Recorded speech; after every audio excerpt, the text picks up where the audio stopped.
You ever want to learn a little bit more about stouts? Well, you've come to the right place. I'm Roger Mittag. I'm the founder of Prud'homme Beer Certification, and these are the Style Sessions. We undertook this journey quite a long time ago where we wanted to feature somewhere in the range of 33, 34 different beer styles, and we focused solely on traditional beer styles. And that's because the traditional beer styles are the foundation of what brewing is now and where it's going to go into the future. So today, we're going to focus on stouts, and this is going to be a slightly longer session. Why? Because there are a variety of different types of stouts out there. So we want to basically take you to where most of the industry is right now. And so we're going to feature a beer from Vancouver Island, from Victoria, a very well-renowned craft brewer named Hoyne Brewing. And this is Finnegan's. Finnegan's is a dry stout. So let me pour it for you first, and then we can talk about the attributes, and then we'll talk a little bit about the history, and then I'll introduce a nitro stout and an oatmeal stout to you so that you can understand that stouts aren't just stouts. So I'm using a shaker glass today. This is a straight-sided mixing glass that you see in a lot of pubs and restaurants. It is a great glass for this style of beer because it really opens up the flavor profile and the characteristics and the aromatics. So you need a glass that's a little wider so that everything can actually open up. So we're going to pour straight in. I mean, it's stunningly beautiful when it pours. A lot of stouts are clear because they are filtered, but it's really, really difficult to see because when you look at a stout, it almost looks black. So this is what this looks like. It is a stunningly black looking beer with this mocha colored foam. It's actually a cappuccino crema color, you know, that nice topping that you get on an espresso or a cappuccino. But when you hold this beer up to the light, you'll notice that it actually has ruby red highlights. And most stouts have ruby red highlights. Might tend towards blood red, garnet, but they do have this reddish tone to them. That is really cool. So normally in a stout, and this is a dry Irish stout, you get aromatics like dark chocolate, coffee, molasses, probably hints of vanilla. You'll get some smokiness like hardwood smoke or campfire. Dark brown breads, pumpernickels. Might get black licorice, burnt toast. These are all really interesting characteristics that we can find in almost all stouts. And it just depends, again, who's making the stout and what you actually like. This one's got all of those aromatics. This is actually a fantastic stout. I've had it before a few different times, but it's easy to fall in love with this beer.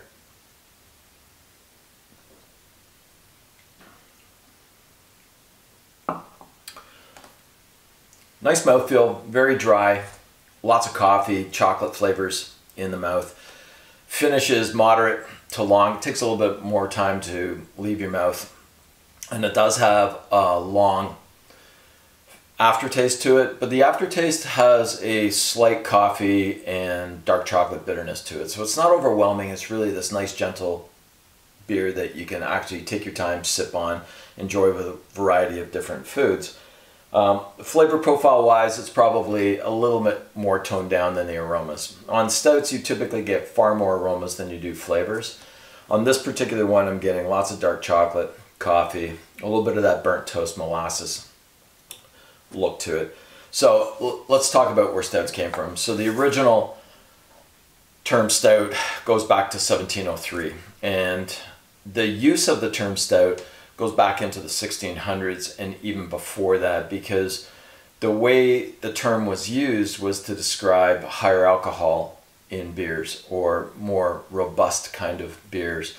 So you would always use the term stout to indicate whether a beer had a little bit more alcohol in it. It was 1703 that we started seeing the term stout being used a little bit more. And then in the late 1700s, most notably after about 1730, 40, we started seeing a change. So the thing that we understand about modern stouts is that they are second generation porters. And where porters were originally created, they started becoming a little bit stronger, a little bit more aromatic, stronger in alcohol content, and they were called robust porters. And then the term switched to stout porters, and then eventually the term porter was dropped and stouts became their own iconic style. And we know that Arthur Guinness started his brewery in 1759, and that's really where stouts became a little bit more dominant. The other thing about stouts that we should know is that there's typically a lot of dryness. And a lot of that comes from the fact that much of the color, flavor, and aromas are coming from black malt or black patent barley, which are very, very dry grains to use.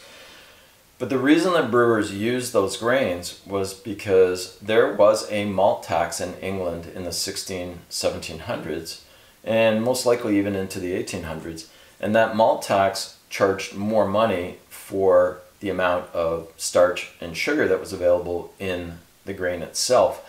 So therefore, when you were making pale ales, red ales, you would pay a lot more money for those. So they eventually became part of a status symbol, and then to keep prices down, brewers started using these roasted malts that were created by Daniel Wheeler. And black patent barley isn't malt at all, it's just barley that's been roasted. So really interesting history behind these. So let's take a look at a few other styles. So I'm just going to move this one aside, and we'll take a look at a nitro stout, and then I'll talk a little bit about how you get nitro in there. So the beer that I'm going to feature today is O'Hara's, small craft brewery in Ireland. So whenever you open a nitro stout, and I've got a nonic pint glass. So this is a typical British style glass called a nonic. Again, really great for this style because it's so broad at the mouth. It allows all the aromatics to come out and allows the beer to warm up a little bit more. So when you open a nitro stout, you're going to hear hissing, and then you're going to want to pour very quickly because it could foam up and out. There's that nice hiss. So when you're pouring it, it looks like a milkshake as it's pouring out. It's extremely hazy, cloudy, looks like a malted milk shake, and we get every last drop out. Turn that around, and you can see here that it's cascading, or what we call surging and settling. It depends on whether you're Guinness or everybody else. Guinness likes surging and settling. Cascading is what we all look. But what this is in here is the nitrogen actually settling up to the top, and you can see the foam head being created. So, same flavor profiles in nitro stouts. In fact, you might get a little bit more characteristic because using nitrogen often softens the carbon dioxide, which enhances some of the malt characteristics as well.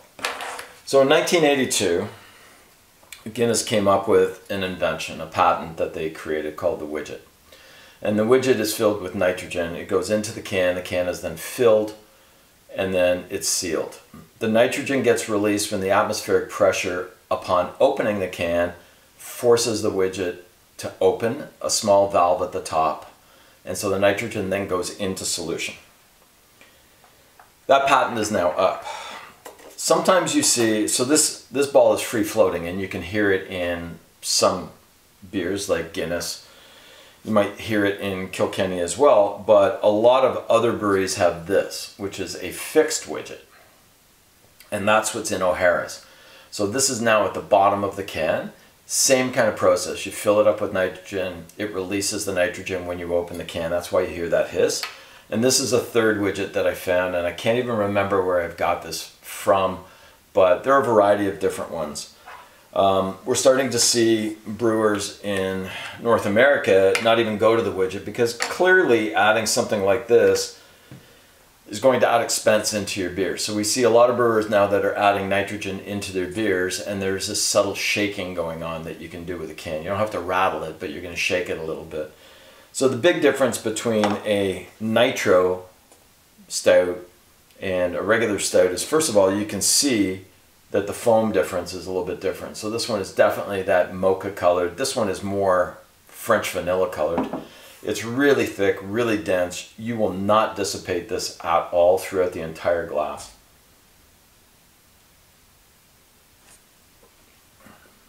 The beer is really, really soft, very gentle. It's very creamy, velvety, very silky. There's a good amount of bitterness in this beer.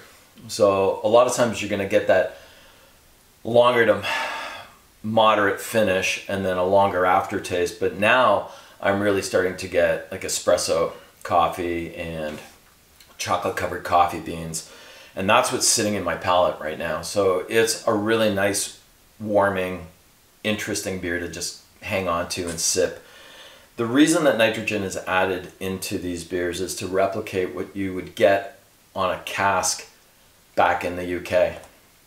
And so if you've ever seen a cask beer being pulled, they use something called a beer engine. So there's a tap handle that you watch the publican pull on, and then it goes back and then pull on. It's like using a water well pump.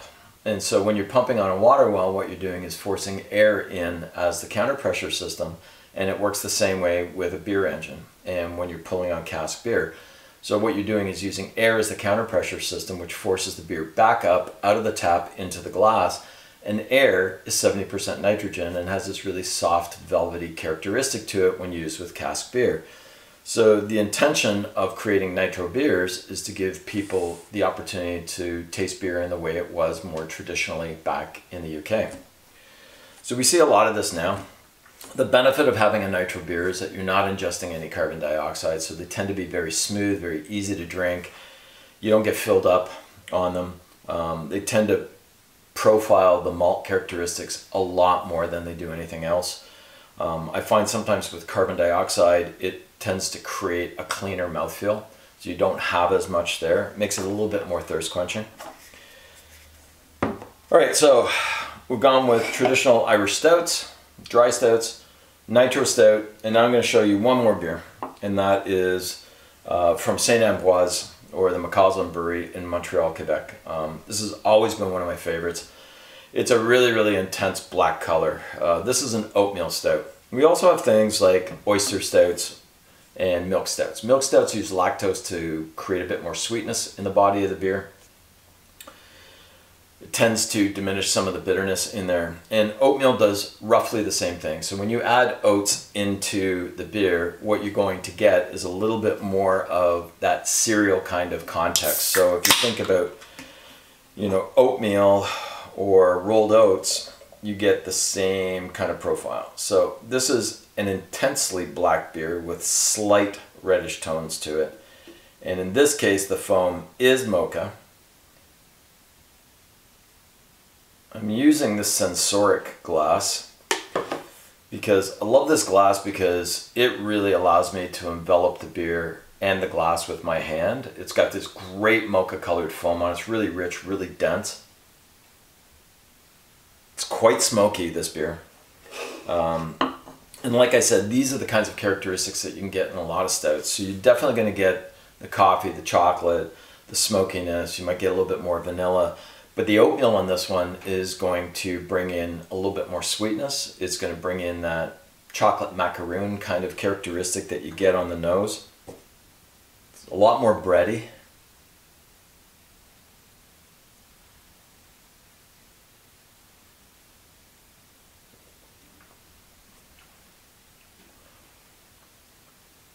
It's pretty intense. It's got a lot of bitterness.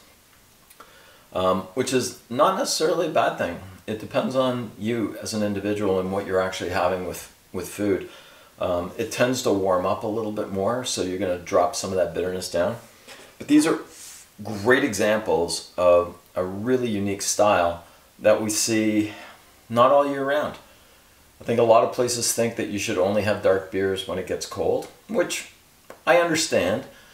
But these beers in the spring, summer, and fall months are equally as outstanding, and they grow great with barbecued foods, red meats, you know, any kind of grilled meat that you can have, or anything that you're going to grill. Even if you're just doing grilled veggies, this is going to pick up some of that char that you get on there. Obviously fantastic with chocolate, really good with red desserts as well. So things like strawberry toppings or cherry toppings on desserts. These actually serve to separate those two things, and you end up with like a Black Forest cake in there.